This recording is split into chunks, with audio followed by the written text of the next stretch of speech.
एक कहानी हम सब ने सुनी है कि एक बूढ़ा आदमी सड़क के किनारे अपने खेत में एक वृक्ष को पानी दे रहा था।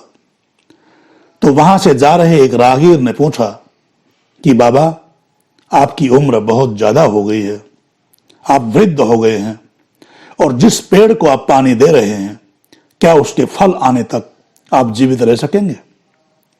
वृद्ध ने कहा कि बिल्कुल नहीं, लेकिन मैं इस वृक्ष को पानी दे रहा हूं तो इसके फल हमारे बच्चे खाएंगे। राहगीर ने कहा कि इससे आपको तो कुछ नहीं हासिल होगा।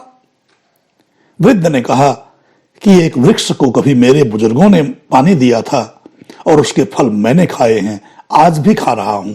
अब मैं पानी दूंगा तो मेरे बच्चे इसके फल खाएंगे और मेरे बच्चे आगे चलकर वृक्ष को पानी देंगे तो उनके बच्चे फल खाएंगे। राहगीर को जवाब मिल गया।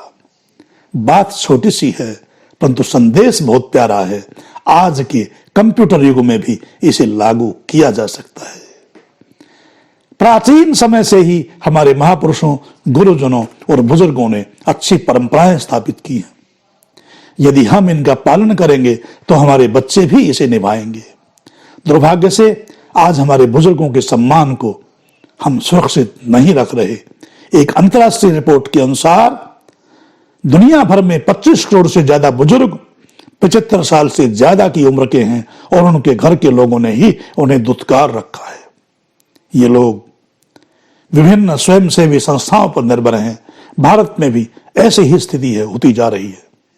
सच तो यह है कि हमारे बुजुर्गों ने जो संस्कारों की परंपराएं स्थापित की थी, आज उनका ह्रास हो रहा है। सुबह शाम पड़ोसियों के यहाँ मिलना जुलना, उनके दुख दर्द में शामिल होना अब खत्म होता जा रहा है। अब तो बुजुर्गों की उनके अपने घरों में भी नहीं सुनी जा रही। हर कोई तनाव, टेंशन, डिप्रेशन से भरा हुआ है। आज की युवा पीढ़ी को रिलैक्स होने के लिए अपने घरों में अपने बुजुर्गों का आशीर्वाद और सानिध्य नहीं, अभी तो क्लबों में मौज मस्ती करना अच्छा लगता है।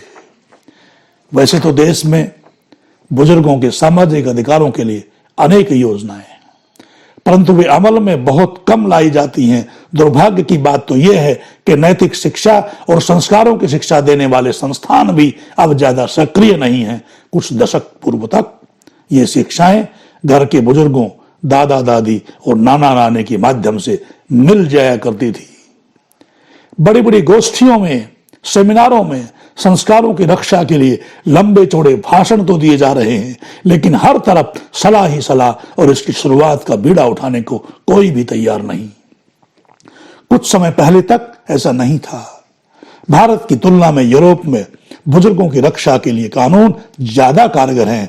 हमारे यहाँ संस्कारों और नैतिकता की रक्षा के लिए कोई कानून नहीं। ऐसी स्थिति में देश की युवा पीढ़ी को संस्कार और नैतिक शिक्षा कैसे प्राप्त हो सकती है? परिणाम हम सब के सामने स्पष्ट है। प्रत्येक कार्य यदि उसका आधार मजबूत है तो वर्तमान अच्छा होगा और भविष्य इससे भी अच्छा होगा। इसलिए पढ़ाई के साथ साथ संस्कारों और नैतिक मूल्यों की भी शिक्षा बच्चों को देते रहना आवश्यक है। लोग अपने माता पिता को उस समय भूल जाते हैं जब माता पिता को अपने बच्चों की सबसे अधिक आवश्यकता होती है।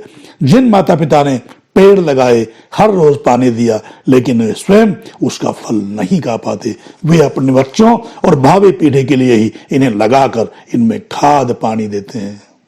आज के बच्चों को ये बात अच्छी तरह से अपने जीवन में उतार लेनी चाहिए कि लंबी अवधि में उन्हें फल तभी मिलेगा यदि वे आज मेहनत कर रहे हैं। सब्सक्राइब कर लें ताकि नई नई ज्ञान की बातें आपको नियमित प्राप्त होती रहें। धन्यवाद।